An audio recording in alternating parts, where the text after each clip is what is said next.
we've saved you a seat. Welcome to Train Station at 8, a video game music podcast. I'm your host, Brian. Fear me and my awesome power. This is episode 30. Every week, we take one video game song and dissect it through the lens of our mutual brilliance. But we're doing something special over the coming weeks because we are taking a song from World of Warcraft. And from each of its... Oh, wow, that's actually a really hard sentence to say. Each of its expansions. One song per week. So for the first week, we did a song from World of Warcraft, Teldrassil, and this week we have the Burning Crusade. And we're doing this as a lead-up to the release of WoW's most recent expansion, Warlords of Draenor, which should be coming out just at the end of this feature. So in mid-November, I think like November 14th. So yeah, we're really excited about this because we're really big fans of World of Warcraft. And no, this isn't like a marketing deal or anything. We have just always wanted to talk about the music in these games. And this is a great reason to lead up to that release. So joining me for this is, as always, my co-host and brother, Stephen. I think it's November 13th. All right. After that whole thing, that's your contribution. Yes. Okay. Sorry, I keep messing with my microphone. I was trying to mute it so I could clear my throat, but I failed. You really killed the momentum I built there. Yeah, you did a really good introduction. Thanks. Well, that's okay. I think we're going to get this show back on track anyway, because this is one of our favorite songs from the whole game. Right, so you selected the song for this week. I assumed you were going to go with the Sin'dorei, maybe Lament of the Highborn, but you went with the other thing I assumed you'd go with. Yeah, Silvermoon City, which is essentially the same thing. It's really different, and we're going to go into why. Yeah, yes, we'll get into the details soon. So for you out there who aren't a fan of elves, I'm sorry, we have two elf songs in a row, but I am a fan of elves. I think the Night Elves and the Blood Elves are some of the most interesting races in World of Warcraft. I mean, what do you want us to do? No music? Hey, I don't mean counterculture. no music. I mean no music. Yeah, I mean, I think the elves are typically the most culturally interesting races. They're very old. They've been around. They have a lot of depth because they're constantly splintering off from each other and forming new races. Right, and on the Horde, it's like trolls, orcs, Tauren. It's a lot of tribal drums. Right. I think the Tauren have the best music of those three, but yeah. They have been differentiated throughout the years, but anyway. Undead as well. None of these are really melodic, memorable music in the same way that like elves are. Even dwarves are getting they're either very atmospheric or they don't have a great capital theme. So they kind of sound like humans, but with more horns. Exactly. Which back in the day, as we mentioned many times, was not always the best thing. But yes, the Blood Elves are the race who dwell in Silvermoon City, which is the thing we're working on today. Yes. It's our favorite race, probably from the whole game, which is rather controversial, actually. If you're in World of Warcraft, the Blood Elves can be a bit of a joke to a lot of players, but we dearly love them. We've made many Blood Elf characters. I'm currently playing 3 right now. That's impressive. Yeah, it's very, very close to our WoW hearts. Yeah, exactly. So before we get into our song, we have a section here that we do at the beginning, Stephen. It's called Food Time, and we discuss what we've been eating lately. Okay, yeah. Lots of eggs for me. Yeah, I had like an omelet yesterday. Oh, cool. But I don't know how I feel about eggs. No, eggs are gross. No one should ever eat eggs. They're just extremely convenient. Yeah, I don't mean just like ethically, just like I'm not sure I love the taste of them. I was like that as well. I just kind of got used to it and realized it was a good source of protein. And if you want more content like this, go back into the backlog of the Disembodied Voices video game podcast. We have a lot of conversations about this level of interest. Yeah, to me, it almost becomes a game of how much can I mask the flavor of eggs with orange juice. And I mean, yeah, it's a good source of protein and so on, but sometimes I prefer like granola and yogurt to do that in the morning over eggs. Well, so the thing is, you got to eat eggs and oatmeal, and then you're covered. I don't know. I don't love oatmeal either. I prefer fruit and granola and yogurt. Fair enough. Anyway, that's food time. We have another segment we typically do, which is what we've been listening to. Yeah. And you have apparently been listening to Eggs Cook. I've been listening to the theme of Dr. Eggman from Sonic Adventure 2. That was excellent. It's a really good song. I have too. But maybe more importantly, I've been listening to the... Wait, what are you Funny story about Eggman. Funny story. I was listening to Funny story time, everyone. Yeah, okay, play the intro to Funny Story Time. It's funny story time! So I was driving to the grocery, and what do they call it in Canada? Anything different? I think it's the grocery store. So I was driving to the grocery store and listening to Dr. Eggman's theme. I am the Eggman. That's what I am. I am the Eggman. I got the master plan. I am the Eggman.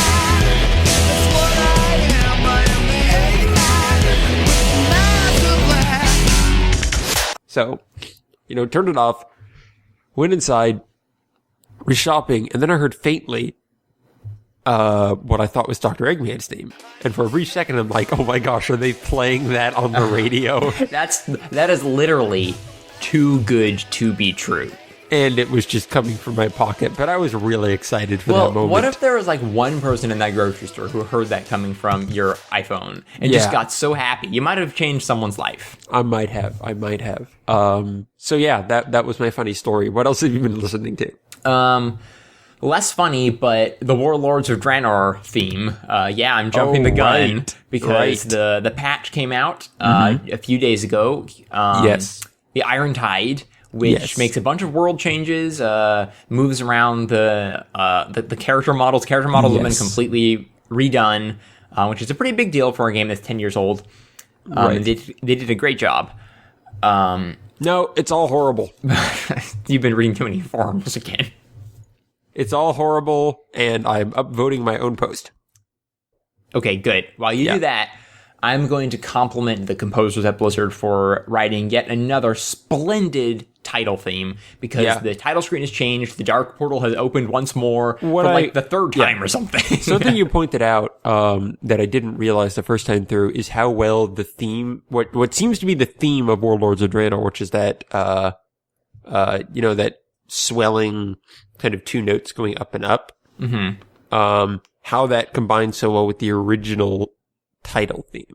Yes. And how those two kind of merge into each other. So it's almost taking this original title theme and making it more somber and ancient and like, look at this ancient unspoiled world. Meanwhile, the Warlords of Draenor, the orcs, are chanting in the background. Right. So that's really a teaser. Good. That's a little sneak preview into our future episode, which is probably going to be about that song. It very well may be. I can't wait to talk about it. It's like 12 plus minutes or something. It's crazy. Yeah. So what else? What else? I've been listening to Zone Runners from Digi.Valentine and Halsey. Yeah, how is that? I've been meaning to. On our podcast recently, it's an amazing, beautiful tribute to the Sonic the Hedgehog series. Sometimes it feels like they wrote those songs designed for me, because who else would get references like a whole song that is a redesigned version of, what's it called? What's the Knuckles? Aquatic Mine. Where they're singing about how they're directly referencing some of the lyrics from the Aquatic Mine rap song, and saying, well, there are no more narrow hallways. We've opened it up. Now we're just going to chill out in here. We don't have to worry about fighting foes all the time. Take a dive here at Aquatic Lagoon. No narrow hallways anywhere on this tune. We've made room, dug the whole thing up, rejuvenated the outdated coal pit stuff. No mine shaft, no carts or things. We got waterfalls leading into hot springs. Sometimes you should just chill, brethren. Forget emeralds, man. Leave the bling bling. Wow. They're bringing it back to that level of stuff. They're referencing characters like Knack or Fang the sniper and Marine the raccoon. Wow. And it's going crazy. Have they referenced Silver yet? Yes, they referenced Silver. Pretty much any character you can think of probably has a little moment in that album. It's just they put so much heart into it. That album has a ton of heart, and I've always loved the way Digi.Valentine raps. I like the rhythm of his voice. It's all there. It's some of the best stuff he's ever done. And Halsey, of course, really held up his end of the bargain. I'm kind of a latecomer to the scene. Sir J, who kind of has a role as being a robot in the world. He's done an excellent job as well. And Does he rap like a robot? Unfortunately, the robot doesn't really do very much singing at all. Okay. But I won't spoil what he does too much because it's a story. It's a story from the beginning to the end, and by the time you get to the end, you're like, "That was awesome." So cool. Yeah, that was really fun. Yeah, I really enjoyed having them on the show. Yes, and they were talking about that, so that's exciting. I need to check that out. What else? What else? I know there's been other stuff. I've been listening to a lot of music. Oh, weather's changed. Texas heat has dissipated, and it's just this really lovely, breezy, warm air. Oh, it's a windy and sunny day. Yeah, it's we like the obscure sonic references on this show, folks. Just start playing Big the Cat's theme song here. So it's the season to pull out Fading West from Switchfoot again. Yep. Because I listened to that album a lot when the weather was like this at the beginning of the year. Mm-hmm. And it's kind of nostalgic already. So that's just, every time I go drive around, I just play that whole album again from the beginning to the end. It's a really good album. I really love it. I can't believe how much it's grown on me. It's one of my favorite Switchfoot albums now. Crazy. Yeah. There's been other stuff, but that's the main points I wanted to make. Yeah. What about you? I have not been doing a ton of music listening lately. I haven't really had the opportunity a lot. More Liquid Tension. Did you ever get to listen to that song? I did. I listened to that song. It was amazing. Oh, good. You liked it? Yes, I did. Universal Mind? Yep. It was amazing. It was pretty fantastic. Well, when you told me about the group, and so I was looking up the music to insert it into the episode, and I said, do you have a song recommendation? And you pointed out that song. Yeah. And I said, oh, that's the one I found and liked. Good. Yep. I guess there's we still some have other the same great tastes. ones, but they never, I think that might be their best just because it goes so many different places. Yes, it does. And it just has such an exciting start. And they have so much energy. I'm a very big fan of it. So I've been listening to more of them. Really, really like them. Been listening to some Need to Breathe, another great album, or band, I should say. Yeah. And you have not listened to them yet, have you? I don't think so. I'd check them out. They're really good. Oh, I remember you telling me about them now. I didn't forget. Yes, that sounds really cool, actually. Yeah, I really like them. And that's about it. Some random stuff on Spotify. I've been just going through my my playlist or just all my music on my iPod and kind of shuffling it and stuff. Getting E.G.G.M.A.N's theme. Yes. Oblivion music. It jumps around, but nothing really new this week. Upgrading your technology because all of your machines are made for destruction. What? Oh, yeah, of course. Mm-hmm. Obscure sonic references. Okay, so that's been the music we've been listening to. And to top all of that off, I've been going back through the old World of Warcraft soundtracks. Pretty much everything. I have a big playlist of every Warcraft-related song on my phone. I still need to get the stuff from Burning Crusade and Lich King and Cataclysm all together. Burning Crusade, Lich King, and Cataclysm all have great music. Mists of Pandaria has phenomenal music. Okay, so I won't go into the depths of what we're doing with the level boost and everything, but if I don't end up playing through the rest of Pandaria, should I just wait on the soundtrack? I don't know, whatever your heart of Pandaria tells you. I'm thinking I might just play through the rest of it.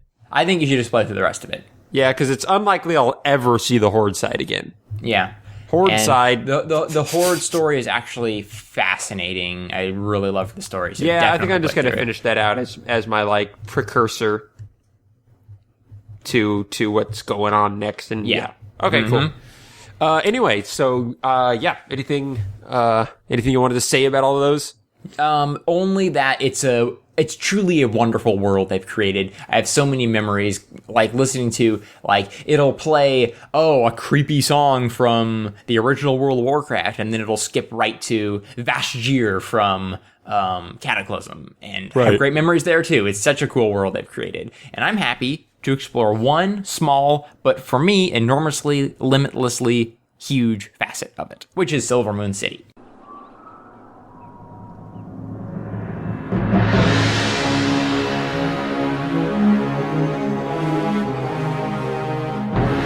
I know that sounds like a great time to play the song, but we still need to talk about our history about the game. Yeah, I was just curious where you're going with that.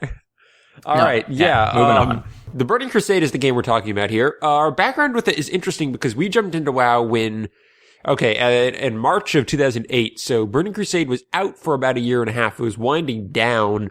Might have just been the last patch, I think, was coming out with the Quell Danas and all that. And Lich King was on its way. So we actually didn't go through Burning Crusade anywhere near to when it came out and was a big deal. No, by the time we got to it, it was looked on as rather old legacy content that some people Hated. hated, and we were like, what? This is incredible. Right. This is spectacular. So what's interesting is we did get some portions of it. So how Burning Crusade worked as an expansion of World of Warcraft is it basically introduced two major things. One was this new level 60 to 70 questing zone in the Outland, which is just this whole new world to explore, increase the level cap, give you something to do, a traditional expansion.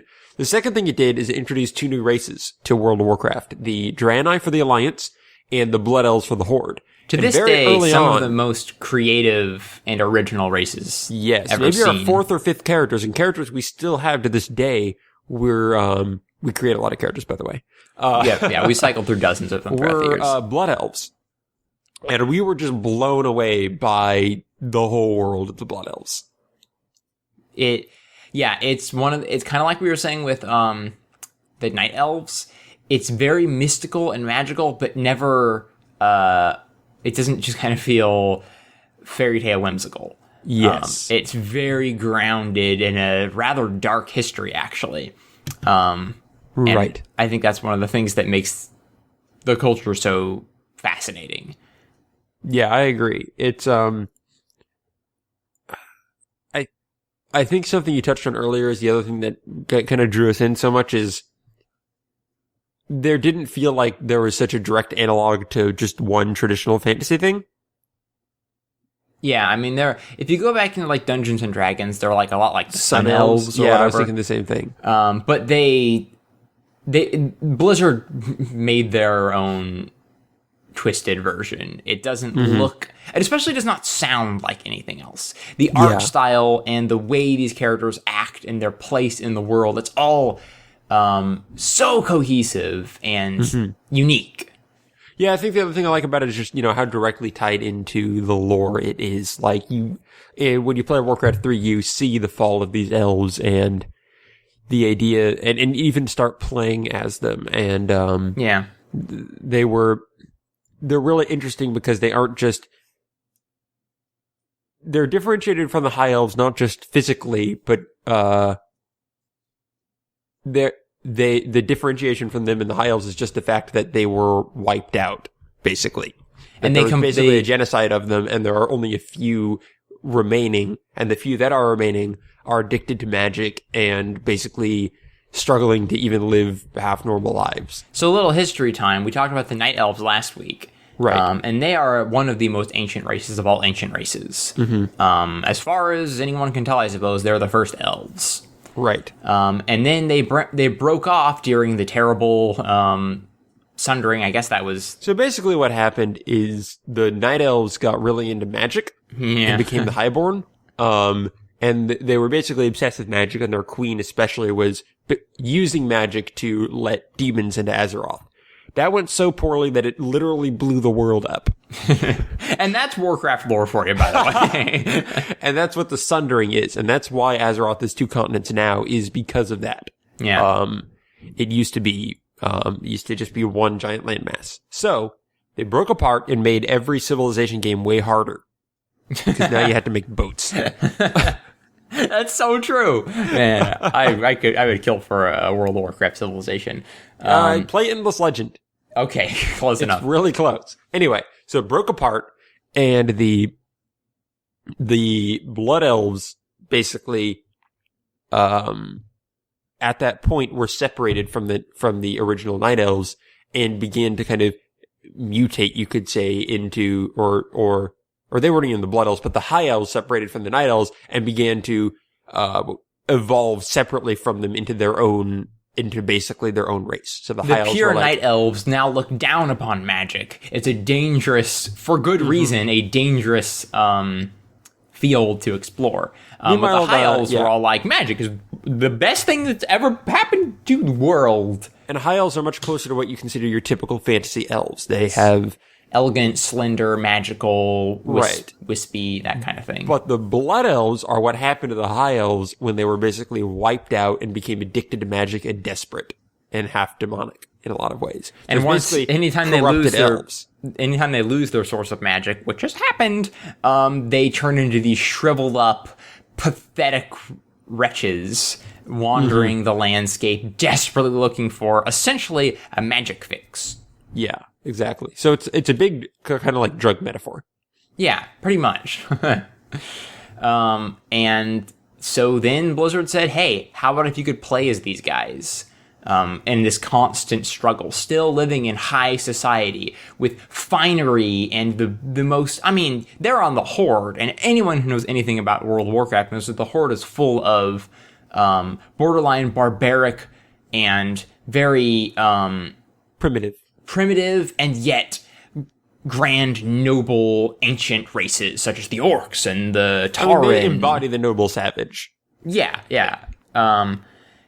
But the Blood Elves are like the opposite. They're backstabbing, they're the ignoble, fancy fellows, fancy heads. Yeah, there's a word for that we totally failed to think. Aristocrats, ignoble aristocrats. There we go. That's also a new band. And so when you get to step into their shoes, it's a completely different experience. Can you tell we like the Blood Elves? Yeah, we could just talk about them and not the music all day. But this is all setting up for Silvermoon City, which is their capital city.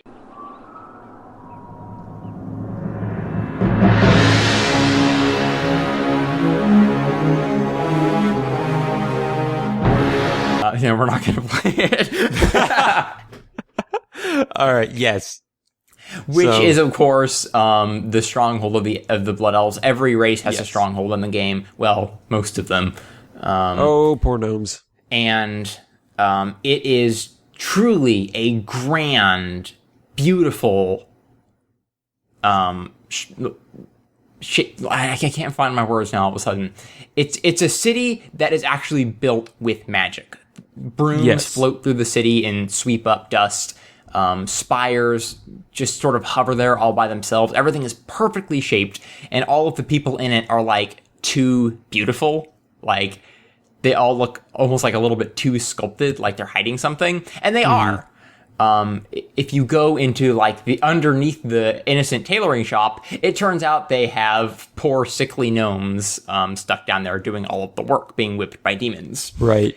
And although they have an outward face of order and beauty, they have too much order, and their beauty has sort of corrupted them, and they're always like one step away from falling into the brink of oblivion, of just running out of the magic that they so desperately need to survive. And it just makes an atmosphere I've never seen in a game, let alone an MMO.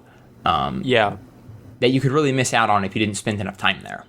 Yep, it reminds me a little bit of I think it's Sotha Sil, or maybe it's something else from Morrowind, where in Tribunal. I'm not sure what you're talking about. It's the expansion where you go to basically that big city where they call it the City of Light, City of Magic. Yeah, yep. Mm-hmm. It's a little bit like that. In that, it's that kind of magically fueled city, and Morrowind is very good at getting those kind of dark undertones to things. Yeah, yes. But way, way better. Yeah, yes. This is my favorite city, rival only by Stormwind, largely because the other cities oftentimes look impressive, but they don't act like cities. But Silvermoon has streets and shops and lampposts and backway alleys and inns, and you really feel like you're in a place where people live their day-to-day lives. Mournhold, that's what we're trying to look for. That's the Morrowind city. Continue. And I think that's one of the reasons that we're always drawn back there, and why if you're a role player, you're going to spend most of your time there, because it makes you feel like you're in a real world. Yep. Yeah, absolutely. It's fantastic. And so, now, I think we can play the song that we have chosen this week, Silvermoon City, from the World of Warcraft, Burning Crusade.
All right, that was Silvermoon City from World of Warcraft: The Burning Crusade, composed, we think, by one Russell Brower. That's what my soundtrack says. Or maybe it says, was two Russell Browers. We don't know. Yeah, I mean, they probably did have to clone Russell Brower. How else would he have time to make all of the music for all these expansions? That's true. I just want an army of Russell Brower clones. It'd be like the nicest room ever. Also the best podcast ever. Yeah. Really confusing, but really good. That would actually be really fun to record a podcast with yourself. Like, recording several takes. It would be a lot of work, but yeah, it's something I've wanted to do for a while. Well, I mean, you're recording it with me. It's basically the same thing. Yeah. All right, so what do we think about that song? Is it good? Yes, it is very good. All right, we're done. This isn't a review show, man. I give the sound a 7. I give the gameplay a 0. All right, so Silvermoon City. What I find, the first thing that strikes me about this song is the fact that if you've listened to other Blood Elf music, which I'm not positive the audience has done, it would depend on the person, but stuff like the Sindora and Limit to the Highborn very much focus on the cello, the strings, the choirs, that rich elven majesty and mystery.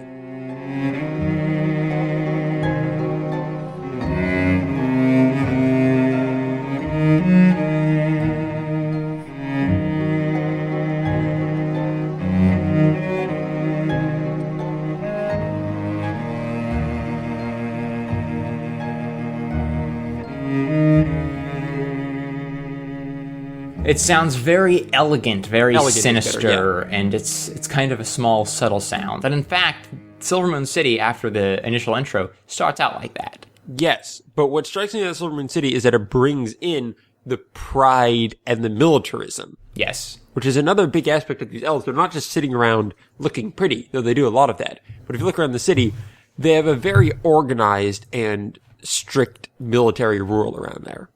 I mean, the song has an extremely well-crafted build-up.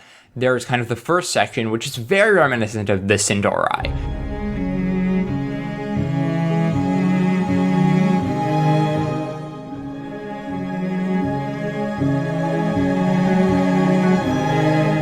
Somewhere around halfway, the song starts to bring in some of the horns or the brass.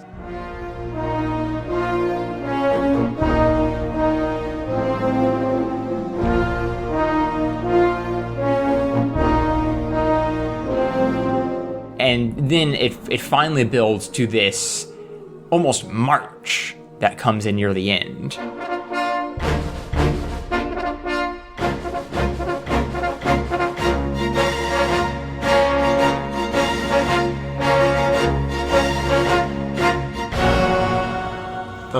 And it's just no holds barred. The elves are arming themselves. Yeah, and then it dissipates into a choir and a harp for the end. And that's a really important part about the city, because unlike a lot of, kind of how you traditionally saw the high elves in Warcraft and other fantasy, even how you see the night elves, I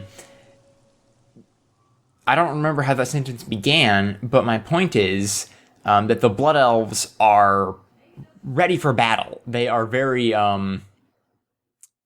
if you click on an NPC, there's a high chance that he or she will say, "Death to all who oppose us!" Like, it's kind of the way they think. There are these ranks of armed guards, like guarding the massive spire at the heart of the city. There are these giant golems that stomp up and down the streets, saying, like, "Stay in order, do not stray from your path." Like, and if anyone commits an act of violence, if you go in there and try to, stab a level 1 in the back with some stealth, then those things are gonna find you and crush you. Like, right. It is a very harsh culture. Yeah, exactly. So does anything else strike you about this song? Well, I think that it's kind of hard to put into words, but I'll give it my best shot. The That's melody, not a good shot. No, okay. I've got it. The melody is very sinuous, and sinister, but it always sounds like there's something that it's reaching for a little bit higher. Like you can hear truly beautiful, pure voices and notes and melodies within it, but everything seems to just be in the wrong way. Like, something seems wrong in every conclusion of every part of the song. And I just, ever since I played Burning Crusade, that's impressed me so much. It just captures that, the fallen race so well. Yeah, it really merges, as you said, all of their different elements, kind of weaves them together. Yes, exactly. Exactly. And again, since it's a World of Warcraft city song, or pretty much any World of Warcraft song, it's used, they don't just play the whole thing when you get in the city. Like, different aspects will fade in and fade out, which is a really good effect to not just make it seem like just the same looping piece of music in a game over and over again. Because listening to it all the way through, if I have one complaint, it's kind of short.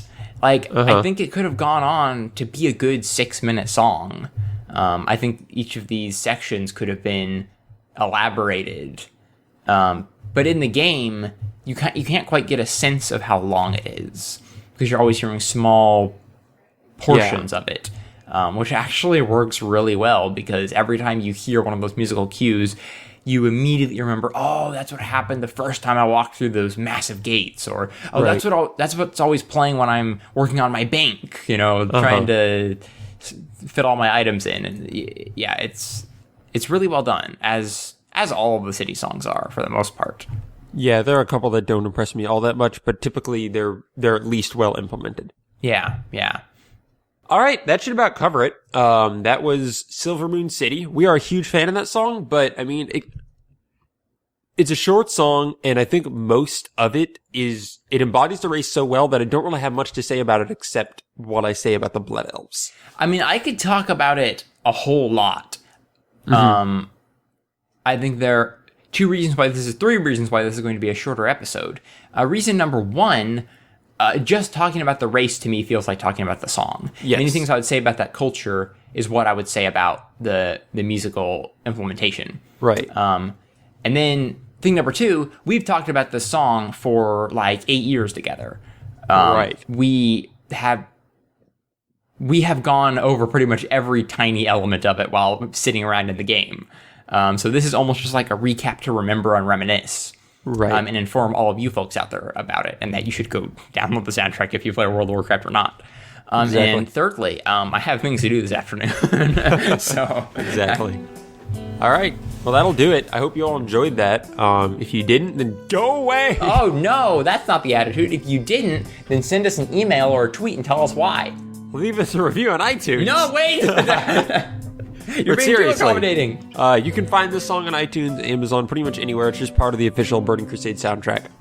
Silvermoon City is the name. The World of Warcraft, the Burning Crusade is the soundtrack. In fact, the World of Warcraft site actually has quite a nice section where you can look at all their soundtracks and samples and stuff. Neat.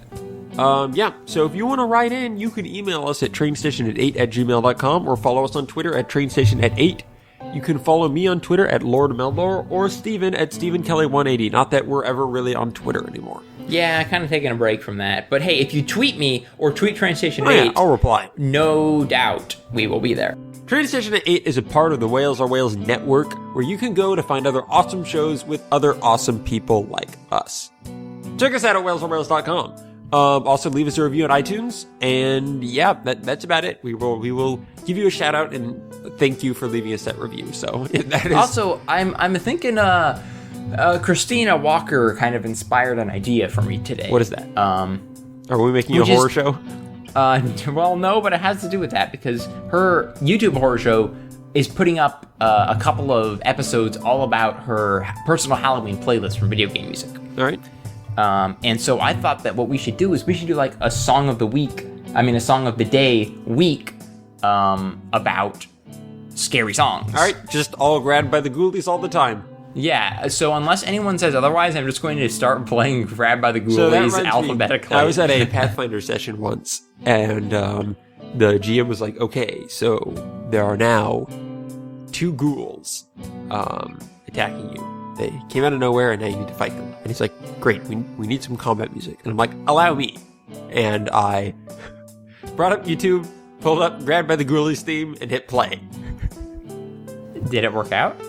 We had it for a while, and then he's like, are we actually going to keep this on? And I'm like, let's put something else on. This is going to be like 20 minutes. But I hope it was Vampire Chickens. That's my favorite. But it was pretty hilarious. The theme was quite fitting for that.